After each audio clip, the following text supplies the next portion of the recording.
بسم اللہ الرحمن الرحیم۔ پارسی کون سا مذہب ہے؟ یہ لوگ اپنے مردوں کو دفنانے کی بجائے پھینک کیوں دیتے ہیں؟ پارسی اپنی بہنوں کے ساتھ شادیاں کیوں کرتے ہیں؟ پارسی مذہب نے 3500 سال پہلے فارس میں جنم لیا تھا۔ اس مذہب کو زرتشتی، پارسی مجوسیت اور آتش پرستوں کے مذہب سے بھی جانا جاتا ہے۔ اس کا نام ایک پارسیوں کے مذہبی پیشوا زرتشت سے پڑا تھا، جن کا 30 سال کی عمر میں خدائے یکتا کا اعلان تاریخ میں ملتا ہے، اور پارسیوں کے مطابق ان کے پیشوا زرتشت پر اوسطا کتاب نازل ہوئی۔ چونکہ زرتشت فارس کے رہنے والے تھے، اس لیے یہ مذہب ایران میں خوب پھلا پھولا۔ یہ مذہب دنیا کے بے شمار ملکوں میں پھیلتا ہی چلا گیا۔ یہ مذہب یورپ، افریقہ، ہندوستان تک پھیل گیا۔ آج یہ پاکستان میں بھی موجود ہے۔ چونکہ اس مذہب میں کسی غیر مذہب سے شادی کرنا حرام ہے، اس لیے وقت کے ساتھ ساتھ پوری دنیا میں ان کی تعداد کم ہوتے ہوتے اب صرف 1,30,000 کے قریب رہ گئی ہے۔ پارسیوں کے عبادت گاہوں میں اور گھروں میں آگ کو ہمیشہ ہی جلایا جاتا ہے۔ اس آگ کی عبادت کرنے کی وجہ سے اس مذہب کے لوگوں کو آگ پرست کہا جاتا ہے۔ عرب لوگ اس مذہب کو مجوسی کے نام سے جانتے ہیں۔ مذہب پارسی کے لوگ آگ کو مقدس مانتے ہیں۔ پارسیوں کا کہنا ہے کہ آگ کے علاوہ ہر چیز ناپاک ہے۔ پارسی لوگ کہتے ہیں کہ آگ میں خدا رہتا ہے۔ فارسیوں کی مقدس کتاب کا نام اوسطا ہے۔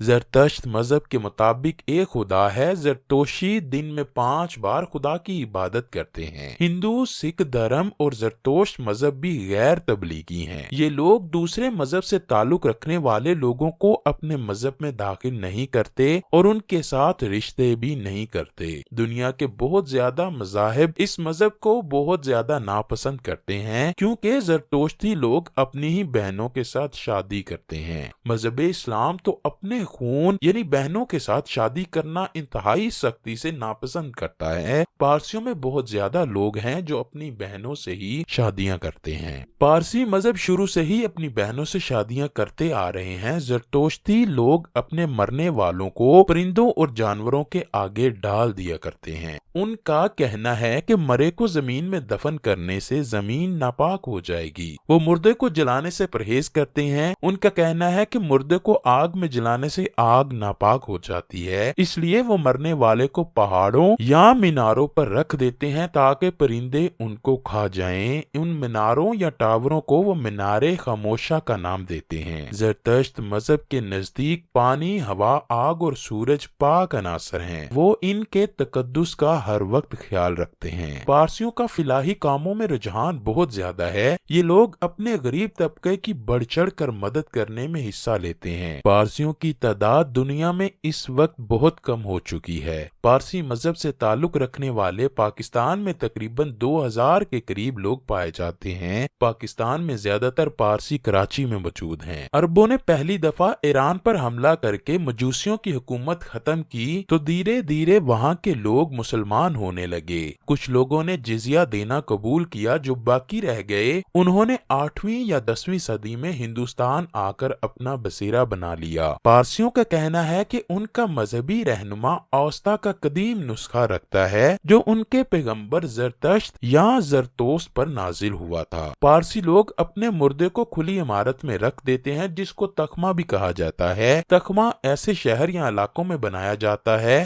جہاں فارسیوں کی تعداد بہت زیادہ پائی جاتی ہے، جیسا کہ بمبئی اور کراچی میں ان کا تخمہ موجود ہے۔ کچھ ملکوں میں پارسیوں کے قبرستان بھی موجود ہیں جہاں وہ مجبوری کے تحت مردوں کو دفن کرتے ہیں۔ ان کا ایک مشہور اور معروف قبرستان لاہور میں بھی پایا جاتا ہے۔ پارسی کھلی ہواؤں اور کھلی منزلوں میں رہائش پذیر ہوتے ہیں۔ وہ ہمیشہ گھر اور عبادت خانوں میں آگ کو جلائے رکھتے ہیں، کیونکہ یہ ان کے مذہب کے فرائض میں شامل ہے۔ یہ اپنے گھروں میں آگ یا چراغ کو جلانا مقدس سمجھتے ہیں۔ ہندو، سناتن دھرم اور یہودیوں کی طرح پارسی لوگ اپنے مذہب کی تبلیغ نہیں کرتے۔ یہ لوگ ہمیشہ اپنے مذہب کو چھپاتے ہیں۔ کسی کو یہ ظاہر نہیں ہونے دیتے کہ ہم پارسی مذہب سے تعلق رکھتے ہیں۔ یہ کسی کو یہ کہنا پسند نہیں کرتے کہ تم بھی ہمارے مذہب میں شامل ہو جاؤ۔ ناظرین